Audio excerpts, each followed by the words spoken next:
So are you technically still with Acutrade, or Yeah, is we're Cars Commerce. Cars Commerce? Okay. We're both. Yeah, I didn't know if there was a proper way to introduce you. But But the EVP of Cars Commerce, general manager of Acutrade. got it. Okay. So, hello everybody. Doug, got Mike Ryba here. Hi, how are you? And this is Brian Kramer. Brian Kramer is the EVP, Executive Vice President of Cars Commerce, and the General Manager of Acutrade, which is a tool that we use to appraise our vehicles. And I wouldn't even say appraised. It's more like just put a buy number on the car. Yeah, and acquire them, and you acquire a lot of them. Yeah, it's an acquiring tool. It's very, very, I mean, I talk about it a lot in my videos, and it's totally changed the way that we look at inventory. Would you agree, Mike? I would, yeah. It makes it really easy and it's really simple. And we do it based off of just the criteria that we use in order to price our cars: color, equipment, condition, and miles. Yeah, which is, by the way, Brian, I have to ask, I got brainwashed into remembering color, equipment, condition, and miles way back in 2010. Was that you, or was that Tom May, or was that both of you? Probably a combination of both. Okay. Tom May was a lot more of a zealot back then. Yeah. I didn't actually see how much of the impact that it had on that. He didn't always have the best way of communicating it. No, yeah, I would agree with that. Right? Yeah. But there was something to it, and now we're using that in the calculations on Acutrade. Okay. So a vehicle that, obviously is pearl white or black or gray, for that matter. Yep. Right now, pearl white or white is the number one selling color in America on any car, followed by gray, followed by black, and then everything else after that's in the single digits, starting with silver. So this is what was really interesting to me. Mike, did you know this, that black is now the number 3 most popular color car? I didn't realize that until you just mentioned that to me a minute ago, yeah. Yeah, I was under the impression that white and black were neck and neck at the top, but it actually, black keeps falling off year after year. And black was number 1 in 2012. And it's slowly gone down. Now it's down to number 3. And actually you go back to 2000, back in my day, you had silver was number 1. Okay. So it changes from year to year, but as you're looking at color, and a lot of people get pretty emotional about this because they're like, well, I have this XYZ color and I love it. And if you have that and you love it, then you should get it. And there's certain colors like on, certain blues and certain automatic colors and matte grays that are going to defy the odds. But if you look at it overall, white, gray, black, everything else, and it's more so because you're appealing to a smaller audience. If you're trying to sell these cars, 70% of the people are going to look for those 3 colors. So a lot of people probably come here and say, well, you guys are boring because most of your cars are black, white, and gray. We hear that all the time. Right, I hear it every day. Yeah. Yeah, it's the fastest turning in the country. Interesting. Yeah, so when I build new car inventory, right, I tend to focus mostly on white, black, gray, only because I know that those are the cars that we sell most often. Or if I'm dealer trading, those are the cars that I have to go get, right? So I'd prefer not to pass expense to the consumer in transportation and just have it here to begin with. So, and it's going to be worth more for the consumer on resale value. That's the big thing. Which I think a lot of them don't realize. And a lot of people say, well, I want what I want. But then they get upset when they go to trade it in. And the difference between a pearl white and if we don't even say like G-Wagons, which is like $6,000 to, plus positive 6,000 to a negative 3,000 on certain colors. Yep. So that's a $9,000 swing. But even if you look at like Ford F-150s, you're still talking a $2,000 or $3,000 swing from a burgundy to a white, which a lot of people seem to have a lot of emotions about. Oh, totally. So, Mike, do you remember there are 2 cars that come to mind that we took in through Accutrade that if we had appraised them under our old process, we probably would have never even gotten the trades. Yeah. Do you remember which 2 they are? Can you think of them? We had a Lexus that was pearl white. Yeah. I recall that one. What was the other one? The other one was that Acadia. Do you remember the GMC Acadia? I remember the Acadia, yeah. Both of these cars were pearl white. They had every option. They were optioned perfectly. And Acutrade put a number on them that, based on the information that we had, looked terrifying. Terrifyingly high. Exactly. Right. Where we were like, I really pray that these sell, because if they don't, I don't know what, you looked at the auction data, you looked at even the market data, and they looked like just totally out of line numbers. Yeah. And you called me on both of them. I did. I was just going to say, I remember exactly. I remember the Lexus specifically because it took exactly 7 days to sell. And I called Doug the second we got it over there. And I was like, well, I'm going to put it on. We're going to see what happens. 7 days later, sold. I called him. And I was like, dude, you're never going to believe it. And on day one, I'm sure you call them up and say, hey, just to know, you did this. This wasn't my number. Well, I'm just reminding you. Yeah, we were talking about it. Yeah, and then I was like, well, this looks terrifying, right? And then, we put our faith in Acutrade, right? Doug and I talk about this a lot. And I was like, dude, I'm going to throw it up for the number that they suggest to sell it at, which was outrageously high. And then I'm going to call them when it doesn't work, which I would have done. Yeah, probably. He was Mike has a really good memory, and I know that he was like, if this blows up in my face, I will bring it up endlessly. Yeah. To me, probably you, if he ever got to meet you. Yeah, but I remember on day 7, and I was like, I'm going to call Doug immediately when this sold. And I was like, Doug, it's gone. Okay, so I might remember the Acadia better than you, but do you remember how long that one took to sell? Because that one even looked worse. I don't remember the Acadia as well as the Lexus did. The Acadia lasted... That one was 4 days. Yeah, I was just saying, not 4 even days. a week, right?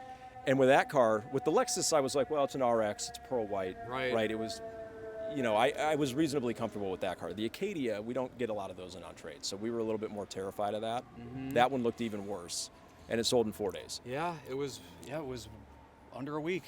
Low miles? It was low miles. Yep. It was, I think it had, rear, it didn't even seem that special, but it was pearl white. Mm-hmm. It had rear entertainment. It had all the, whatever package Acutrade said, these are value add options, it had all of those. Right. And it was telling us to list it for sale at like 110% of the market, which... Oh, that's a hot topic with all of the dealers. Right? Yeah. Pay 100% cost to market and 110 price to market. Well, that's the thing. You put it in V-Auto, which Doug and I agree is semi-ancient. It's just limited data. And then it tells you that you're pricing online at 110% of the market. You're price number 25 at 25, or however many that you're comparing it to, right? And you look at these numbers and you're like, there's no way this is going to sell. But it did. It did. Yeah. It's crazy. So let's take a quick walk just and look at some of these colors that we do have. This color over here, now that I'm, like, my mind is blown, really. I knew that gray was becoming more popular. I had no idea it was the second most popular color. Yeah. But this is Alpine Gray. This is a newer color. Pretty similar to... That vehicle's gorgeous. Yeah, these with kind of wheels? flat, non-metallic gray paints. It's not just Mercedes that's doing these. There are a lot of manufacturers, but this has been an extremely popular color. We've got Arabian Gray, which is on the G-Wagon. I mean, would you agree Arabian Gray cars always do well? I do, yeah, absolutely. We just sold the one that we have over there, the 2021. Sold yesterday. There you go. Boom. The G-Wagon? The G-Wagon. Nice. Yeah. So, yeah, it's... and I think the cool thing about gray is that unlike black and white, you can actually kind of do a lot with it. I mean, 50 Shades of Gray, I guess, for lack of a better, sure. right? But yeah. There really is, like, we've got dark charcoal grays. You've got grays like this that are almost, matte getting grays. close to white. Matte grays, yeah. Matte paint has been hugely popular. Let's see if we've even got a couple of... We have selenite gray still, which is like a classic metallic gray. Sure. Replace palladium silver, right? But you know what's interesting is we look at cars.com. If you take a look at all the cars that are over 60 days old, which right now is like 23% of all the cars on dealers' lots. Okay. What color are they? Right. So here's the common themes of those cars. So they're all either not the three colors that we mentioned, white, gray, black. It's a color other than those three colors. It's got above average miles, or it's got a bad vehicle history report. And that's and the more, if it's all three of those things, as you start stacking those things together, it just becomes an exponential issue. Yeah. And it takes even longer to sell. So that's like the trifecta, but any one of those is going to affect it. But 67% of all the vehicles in that category had one of those elements to it. Yeah, it makes sense now. It makes sense. It does. Yeah. God damn, it's so interesting. So this color right here, silver, you're saying this in 2010 was number one? In 2000 was number one. In 2000 was in number one. 2010, I think it was second or third. Why do you think that silver has dropped off? I was going to ask you the same question. Why do you think that is? I don't know. I think just because gray's picked up. I know my last 4 or 5 vehicles have been gray. Okay. Yeah. Like red, blue, green, yellow, orange, these kind of more vibrant, colors. I can understand why those have single-digit adoption rates, but this is the one that surprises me more than anything. It surprises me too. And honestly, I don't even need to be told that to know that it's falling off every year. There are less and less people that want silver. And to me, I think it's one of the prettiest colors that Mercedes has ever had. It shows off lines of cars really, really well. Yeah, it's a classic color, right? Yeah, It really is. Silver Arrow. It's like the epitome color for them. Yeah, but even still, every year it seems like less and less people want it, and I don't get that, especially with gray rising the way it is. Right. And it's cyclical. It'll probably come back. Yeah. But the interesting thing is, a lot of people will say, well, why is that? I know a lot of people that like blue cars. Yeah. And a lot of people do. Yeah. But it's a percentage. So if 6% of the people do, that means you're only appealing to 6% of the market. Sure. Right. So if you play in the odds, Right. how many people want a car? How many people want it CPO'd? How many people want it whatever? Sure. So do you want to play, in the sandbox of a 35% people that want a white vehicle, or 30% that want a black vehicle, Yep. or 6% that want a green vehicle? And that's where the other parts of live market pricing come into play, which is if you've got the wrong miles or not the right equipment or not the ideal equipment, not the ideal miles, not the ideal condition, and it's blue, now that 6% of buyers... It compounds. Yeah. It's like a GLC. If you get a used GLC that's 2 or 3 years old, and that GLC doesn't have a moonroof, it might be a $1,000 option new or $1,500 new, but it's exponential because of the amount of people, or navigation on an RX 350. Yeah. People that want, now you got, the white, pearl white, which is what everybody wants, or diamond white pearl, with the navigation, with the tan interior, with all-wheel drive. And when you don't have one of those combinations, or if you have you're missing 2 or 3 of those, it's not just the cost of the options, it's an exponential. Then you add in, let's say, vehicle history report. And that's a real sensitive nerve on a 1-year-old, 2-year-old car as a percentage. And then the more expensive the car gets, the bigger that dollar amount becomes. So let me ask you, Brian, while we're out here, let's just get right into it, okay? We can separate things, right? You can ask about vehicle history? Yeah. Carfaxes? Why don't you go ahead? Mike, is it a big deal whether a car has been in a minor accident or major accident? Does it make a difference? I was going to ask that to him. Well, because I already know what's going through your head, right? Right. You're like, well, if it's a major and it was just a grocery store, door ding on the back of this quarter panel, Yeah. sure. And I can describe, where I live in Naples, Florida, with the little old lady. You can picture it at Publix, and it just kind of rolled into the back of it. Mm-hmm. And that's not a big deal. But as soon as you're going to go retail that car to the next consumer, all they see is bad VHR, if they ever see it, because 50% of them will never see that, because they get on to whatever third party. Many people get on, 28 million unique visitors get on cars.com a month.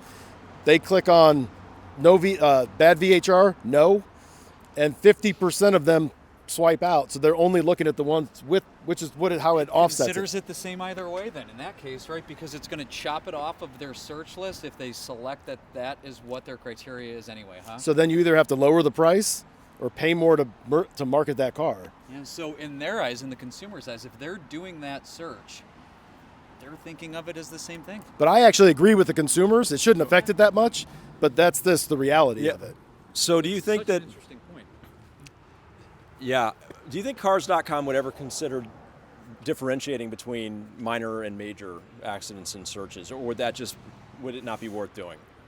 I don't know. Never thought of it. That's actually a pretty good suggestion. And the only reason I ask that is that, I guess if you've only got one option, which is, do you want clean Carfax or not? I could see where most people would be like, well, no, I want a clean Carfax. But if they were presented the third option of clean Minor, Carfax, minor only, or, moderate accident plus, might they actually be willing to choose the minor? Because when you gave us this data point, 14 years in the business, it was a bomb going off in my head. It just truly was, because I'd never thought of it in that. We can walk this way because the road's kind of loud. I had never thought of it in that way before, Mike. I mean, is it fair to say that when we would appraise cars, we would think, oh, it was a minor, and we'd deduct no big deal, right? $1,000, $1,500, something like that. Something small. I would say no dealers look at it like that, or very few. Yeah. I mean, and it's crazy because it even says right on Carfax that a minor is even just something as small as could be just a cosmetic issue that was maybe fixed or touched up. Oh yeah, it could just be a bumper that was painted that was reported the wrong way to the collision center. Sure. Happens all the time. Yeah. So you almost think that you got to put some of this on Carfax a little bit, which is to say, could you also change the way that it's presented? Because you get the yellow triangle, whether it was if you read the Carfax, it'll say, hey, minor damage could be just cosmetic. It might not actually be an accident. but you get the yellow triangle either way. How many clients have you guys had that they say, well, it was just a scratch, so I told them to just go ahead and paint the whole panel. And you're sitting there going, why didn't you wet sand it? But the consumers don't know our business. It happens all the time. It happens all the time. I was just going to say that. Yeah, we hear it all the time. And now you take that car in, and it's not even so much that consumer or the dealer.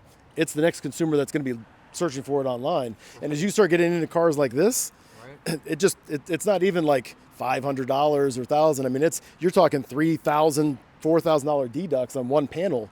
Well, think about it. And this is something that I have to explain to our sales team all the time to then explain to their clients. But let's say this car right here. This is a $200,000 GT63. Never mind how expensive it is. But if we got a nice scratch through the paint right here, the average consumer is going to look at that and say, all right, well, we got to fix that scratch. What they don't realize is that you pretty much now are repainting half of this car. Sure. Because in order to blend it, right, you've got to do this panel, that panel, the front, all of it, because you can't just paint one tiny section of a car. Right? You'll clearly be able to see it. Exactly. And then the next question is, let's say this car is a year old, 6 months, whatever it is, and somebody wants to replace it. How much less are they willing to pay for a $200,000 vehicle that has a bad Carfax or has been in a wreck? That person that can afford that car can afford to pay 20 grand more for a new one. Yeah. Because a lot of them don't want a blemished vehicle if they're paying that much money. So that's what makes it so much more exponential on cars like this, because it's so much more unique. And people will say on any of these exotic like vehicles, if I get one, I want it to be perfect.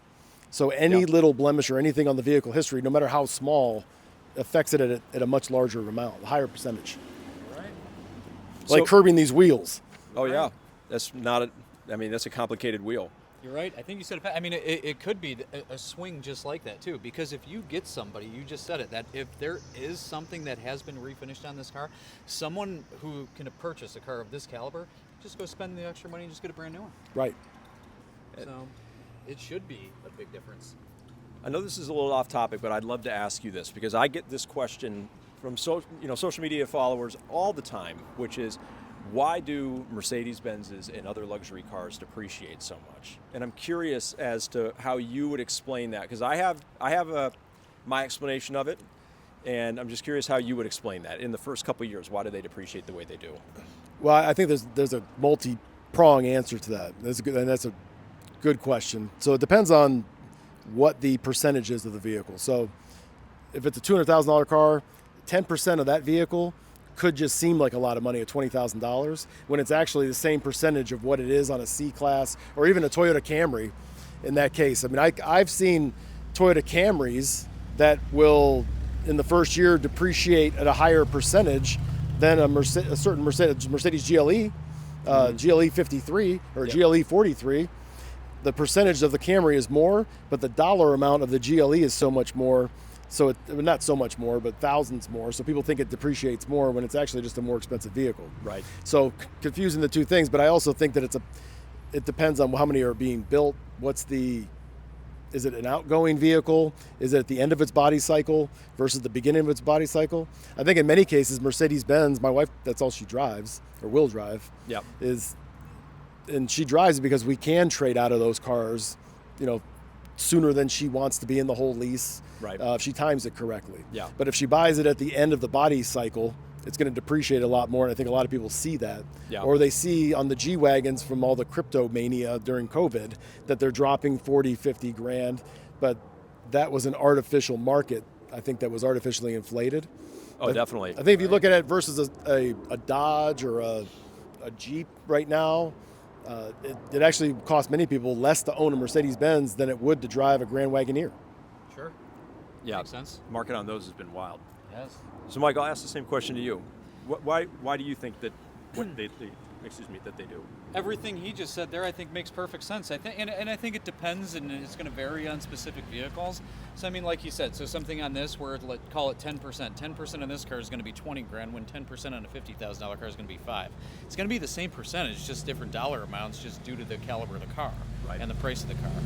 I think everything depreciates, due to demand and things of that nature as well. G-Wagons are obviously going to be more popular than other vehicles, so those are going to just depreciate slightly less. There are also cars that we make a ton of too. So look at C-classes, look at the S-classes, look at these cars, for example. So I think that has a big thing to do with it. Yeah. So all of that, absolutely. Now, It also depends on when the loaner car fleets are being released. Oh yeah. Just like with other manufacturers, and there's a lot of rental cars entering the market, the timing, that same vehicle that they might see when, a lot of C-classes are getting flipped over in all these fleets, Sure. and they get enter the market, that percentage is higher depending on the timing, whereas it might have been lower had they seen it 90 days prior. Yeah. I'd love to know your thoughts. So for me, there's not a real way to, prove this because it's kind of behavioral.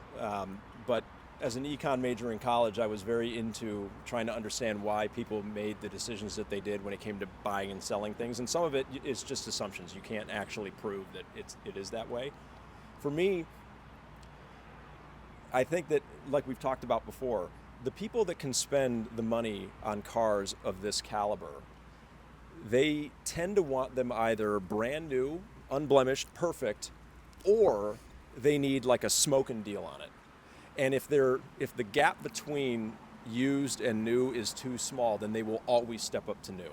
That's happening right now with a lot of Stellantis vehicles. Yeah, 100%. So historically what I've noticed is that, you've got, and it also comes into play that Mercedes is a very high lease penetration brand, as are a lot of luxury automakers. So you tend to see a lot of new sales and then a lot of off-lease purchasing. There's not nearly as many transactions happening in year 1 and 2, but the people that I've dealt with, if an S-Class is going to be 20 grand off for a 2-year-old car with 10,000 miles, they're just going to buy the new one. Right? So that then pushes the market down because the market will need the car to get to a point where people are like, all right, 40 grand off, now I'll buy it. And that really happens on all cars. So when everybody says, I wish they had 0%, or I wish they had more money off on these whatever make, when they come out with 0%, I'm looking at it from our standpoint when we're putting these values on the cars. I see 0% come out, and our analyst team immediately, hey, BZ4Xs on Toyotas just came out with 0%. You need to adjust those down. Yeah. So we're immediately, because we know that trickle effect, to your point, Doug, is coming right after that, 2 weeks, 4 weeks later. So we start making our adjustments ahead of time because we know that's coming. Whenever when somebody announces a new program or that car on the 2-year-old side, to your point, Mike, 2 years, 3 years old, it's going to feel that effect in 2 to 3 weeks. So are you saying that when manufacturers introduce 0% financing, that it pushes the value of those cars down? Yes. Okay. That's another question. Why doesn't Mercedes-Benz do 0% financing? And I think a lot of people don't. They look at incentives and discounts and values of cars separately from financing, without maybe realizing that 0% financing is just another way of discounting a car. And it hurts them in the long run. It does, right? I understand it's attractive, but really it's just marketing. It's a different way of marketing the car. Yeah, it's either that or the discount, right? In some cases, they'll give you the incentive off the price of the car or the 0%. Yeah, that's what you see at the end of the year, right? Chevy, 10 grand off a new Silverado or 0% up to 72 months. Right? And it goes right into what you're saying now. All of a sudden, at 0%, what's the payment? And now they're comparing the payment to the used cars. And now, really, should I buy the used car versus the new car? No, I'm going to buy the new car because 0%. So the market has to self-regulate itself, and it has to, organically adjust. And which, just like what we were just talking about, pushes all the pricing down. Yeah, it's a fascinating business. There's so many different ways that pricing can be affected. But I guess to tie it all up in a bow, I'm convinced that yes, they're expensive cars, so therefore the percentages are usually pretty in line. It seems like a higher dollar amount, but I really do believe, and I think Rolls-Royce would be a great example of this, is that somebody that's going to buy a $500,000 car, they either want it the way they want it, they want to be the first one to own it, or they're going to need a really big haircut off that number to consider being the second person to own it. And we just appraised one yeah. that had an MSRP of $700,000. Okay. And it was a $500,000 car with a $200,000 options and equipment and package that were bespoke, and it was custom to that one individual. And they wanted to know why were we not giving them credit for that extra $200,000 in options? And to your point, there's so few people that want that. A, B, if anybody does want that, they want to do it their own way. Yes. And they would have wanted to make one or two little tweaks to that. And it's not appealing to them when they're in that stratosphere. So it's, and that is applicable in a way across all vehicles. 100%. Was it a Spectre? No, it's, those are amazing. No, it was Phantom? it was a Phantom. Yeah, long wheelbase Phantom. Gotcha. I was just curious. Think about this. I mean, Mike, you've been with the brand for a long time. I've seen perfectly spec'd cars, because Mercedes are hugely customizable, not like a Rolls Royce, but like the perfect car that's in stock in every way, except I just can't deal with that wood trim. Sure. I just can't do it. Right. Right. And so literally what would have been the perfect car over the smallest thing, and they're like, I just won't buy it. Yeah, I don't like that color headliner, and I Yeah. can't get over it. Oh my God. That's a good one as well. We used to hear that one a lot. If it's a beige headliner and then they wanted it darker or whatever the Right. case may be. Yeah. Yeah. Heard that one a million So times. just the higher up the ladder you go in the car world, the more particular people can be. Yep. So good deal. All right. Well, any closing thoughts, Mikey? No? No? No. It was great to hear your opinion on all this stuff, actually. So I was very curious about it. Doug and I talk about this a lot. No, well, you guys We are like pushing data. us to challenge our own. Yeah. We're going to be adding matte paint to our adjustments. And Yeah, that's huge. the feedback has been, Yeah. huge. Yeah, Doug and I, we constantly talk about that one. So if we're appraising a G-Wagon, so if you have a G-Wagon that's matte black, right? So night black magno is what they call it. There isn't an option for that in regular black, although we agree does give you a slight bump there. I would argue that the matte paint just gives it that a little extra. 100%. So, I mean, if you go there, yeah. him and I will click like pearl white in that case. Yeah. Right? Just to give you that additional bump. Yeah, I was telling him that any matte paints I appraise as pearl white because Yep. I know that people will trip over themselves to buy those. It's just crazy. But but yeah, no, overall. So what's next for Acutrade? Is there anything coming down the road? Anything that people should know about that might be considering looking at that product? Yeah, we're going to be coming out with a risk-based model for inventory management that's Okay. going to do the same thing that we've done on the acquisition side, but on the retail side. So it's going to measure all these risk factors, but it's going to measure it within your inventory. So you'll be able to determine instead of measuring, we think the future is instead of measuring it by days in stock, 0 to 15, 16 to 30, all the way down, that it's measuring it by performing, like a mutual fund, performing steady, at risk, and then just focusing on the at risk, because you could have at risk in your first 5 days, right? You get the wrong EV or something that's really volatile or something that Tesla, they just changed the MSRP on. Why wait till 60 days? You should know that immediately. Right. And it should be a combination of, also if we're talking about miles, color, condition, vehicle history report. And that compound effect is going to have an exponential effect on how many days to sale. And then you also, should be asking more, we feel like what we were talking about earlier with the Acadia. Those, it's not a race to the bottom anymore. It's a race to find the best end user. And you should be asking more for that Acadia. And you should be asking 110%, not being ashamed of it. Because I think that a lot of dealers should be making more money on a lot of the cars they have in stock. Yeah, I would say my biggest gripe with our previous appraisal strategy was that it really did not give you a clear way to understand what paints and options were valuable to the car, and so everything just was lumped together. Right. And that's why there would be times where you and I would talk about, like, I don't understand how these dealers have these cars listed for this, or they're paying that at the auction based on the information. And what they knew that we didn't fully understand at that time is, well, yeah, it's pearl white and it's got rear entertainment and every option that you want. So yeah, you pay all the money for it. Right. Sure. Versus these other cars that might be beige and have 0 options, no sunroof. And it's like, well, that's And they all have the same average value. Yeah. Exactly. So anyway. What's your opinion on MMR? Wow. Ooh. Coming in with the I was thinking about that missiles. earlier. Doug and I were talking about that the other day, and we both. I think that Doug and I kind of have similar opinions as far as it's concerned, and I feel like MMR is based off of some of the time, assuming the car is going to be in perfect condition with every option, Okay. and then those are going to be the cars that sell more than the ones that don't at auction. So let's talk about MR or any auction index for that matter, right? Sure. Whatever the average is, it's the average of average. So you've got the high end of the spectrum, you've got the low end of the spectrum. It doesn't include auction fees and it doesn't include post-sale inspection. Sure. But I think that the more important thing is that we put more weight on what didn't sell than what did sell. That's what I love. So MMR or any auction index is what sold previously. We're looking at, like right now, there's certain models that are at 80%, 83% no sale rate. So what's the future of that? So that, I said a call from a dealer that said, hey, you're $4,000 less than average MMR. Sure. Well, we're there for a reason because we can see this, and we also see not just what's sold, but what didn't sell and what did it not sell for. So that next tier and that second tier where you have critical mass of, you had this many buyers that tapped out at this number, you can almost predict that's where the market's going. Okay. And that's the next step on that. You can also look at a Ford F-150 that's pearl white, low miles, with four-wheel drive, with lariat package, rear camera, navigation. Okay. That Ford, when you decode the VIN, will have the same MMR value as a Burgundy two-wheel drive without any of those options, without leather, without anything, and it will have the exact same average MMR. Yeah. And they're not the same car, and they're going to take one's going to sell for much more, one's going to sell for much less. So I would say that's a good starting point. Okay. But you start getting more granular, you get into cars like this, you can get really hurt just relying on that. I completely agree with you. And I feel like we have this conversation all the time. I feel like it's slightly deceiving in that regard, right? Because you could have a car that's red, a car that's black, one with more options. It doesn't necessarily distinguish the two.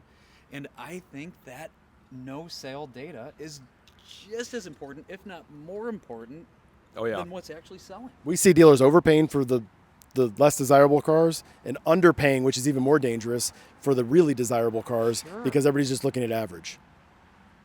Sure. Yeah, that is. I just don't even pay. I mean, yes, it's a reference point. It's like KBB, like a Blue Book offer to me now. It's like, I guess we can use it as a talking point, but we're not actually going to put any weight into it because, these two cars right here, they might be the same thing, but this one's going to do much better in the auction than that one is for the reasons that we've talked about today, even if they are otherwise identical. Yeah. And MMR is not going to tell you that. So. It's a heavy question. So George Saliba, I hope George is paying attention. I hope he's watching that one. But all right, cool. Well, good deal. Sorry that we've been standing in the sun, Andrew. Are you just getting blasted in the face? Yeah. Trying to work on that tan, brother. Well, yeah, this has been coming to an end. This has been a fun discussion. All right, final thoughts, Brian. What do you think of that color?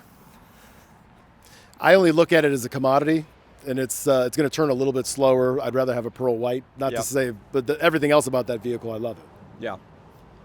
Yeah, it's cool. Actually, if I remember correctly, we can go back and look. I believe when we did it with Acutrade, of course. I selected orange because copper wasn't an option, and it did give you a slight bump. Did it? Yeah. So interestingly, I do the same thing where I'll never forget a couple years ago when rose gold came out from Mercedes-Benz, and a lot of people were looking at it that, in the dealership were just like, oh, that's just a really bizarre color. And I looked at it and I immediately thought, oh, I love this because this is not quite like anything that we've ever had before, right? It's not a traditional red or blue or green or anything like that. And I think that just from the perspective of people liking that color, that it's going to do well, and it did do very well. Interestingly, we sold so many rose gold cars, it was amazing. Now they've discontinued the paint, but this is sometimes, like Ferraris or Corvettes or other specialty cars that have these crazy colors that otherwise wouldn't do well, but then they do on certain vehicles. You'll draw from a bigger radius with that vehicle, so you'll pull from 500 miles out or greater. Yeah. People that are looking for that specific color. Oh, definitely. Yeah, people will travel for that. Right. But how long have we had it? About 3 weeks. Okay, so it didn't fly off the shelf by any means, but sometimes I look at cars like that, I'm like, I wouldn't drive it myself, but I do like it from the perspective of I think it'll bring in a buyer that wants something a little different. I agree. Yeah. Kind of like he said, though, it's a smaller percentage. You're going to appeal to a smaller pool of people, but that person's out there. Yep, so if something's just a little bit off with it, then it might be game over. Anyway, all right, good deal. Well, this has been fun. That was been a blast. Yeah. Absolutely. Thank you.